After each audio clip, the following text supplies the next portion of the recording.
and Matthias and I'll be performing two contrasting monologues. The first from Catholic schoolgirls and the second from Life Journey Backwards. These monologues do contain astraces for frank talk of death and religion. If you feel as though that may offend you, you may take this time to leave. Thank you. And with that, I proudly represent Troop 2329. Okay, everybody, this is church. This is God's house. If you ever want to talk to him, just come on and sit in those long chairs and just start talking. Just not too loud. Otherwise, you'll wake up one of the statues, and they're praying to Jesus. Oh, I forgot to tell you. Every single time you hear or say Jesus' name, you have to bow your head. Otherwise, you'll get a sin on your soul. Over there is Jesus' mother. Her name is the Blessed Virgin Mary. You don't have to bow your head when you hear her name. She's not as important as Jesus. Over there is Jesus' father. Hey! You didn't bow your head. Don't do that, because you'll get a black spot in your soul and go straight to hell.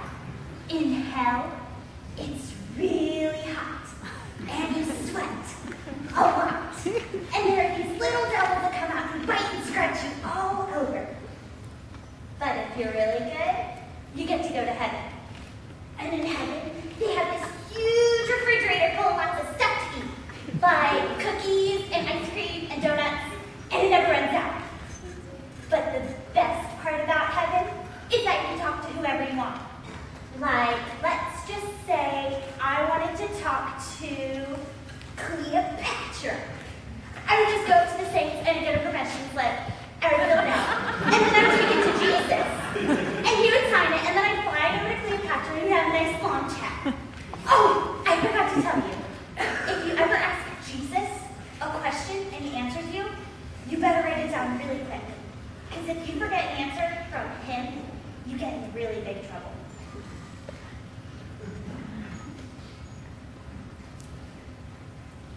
Have you ever had a dream and suddenly you realize what's happening doesn't make any sense? And you realize that you're dreaming? And you realize that if you're dreaming, you can control what's going to happen next? When I have an episode, it's exactly like that, only backwards. The first time I tried to kill myself, I was 10.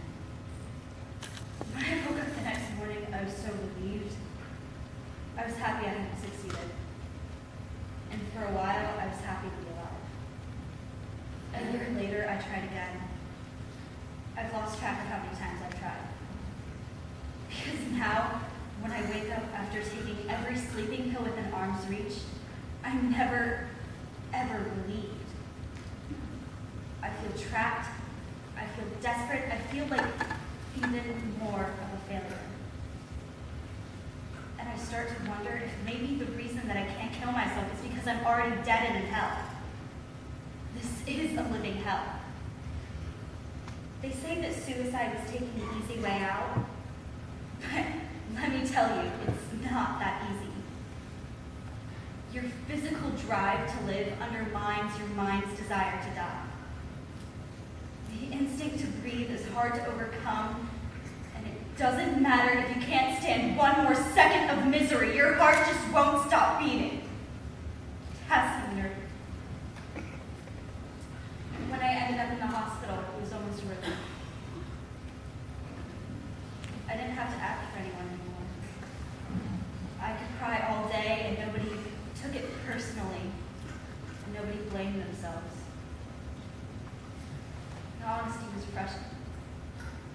But then, I started to look at the patients around me. I was surrounded by people who had been miserable their entire lives.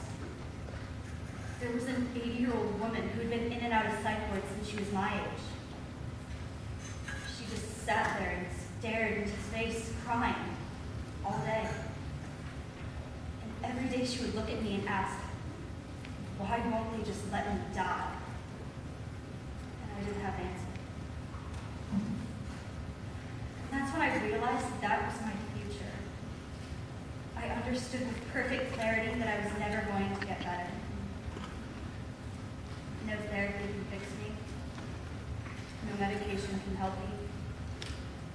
I I will always be one bad day away from killing myself.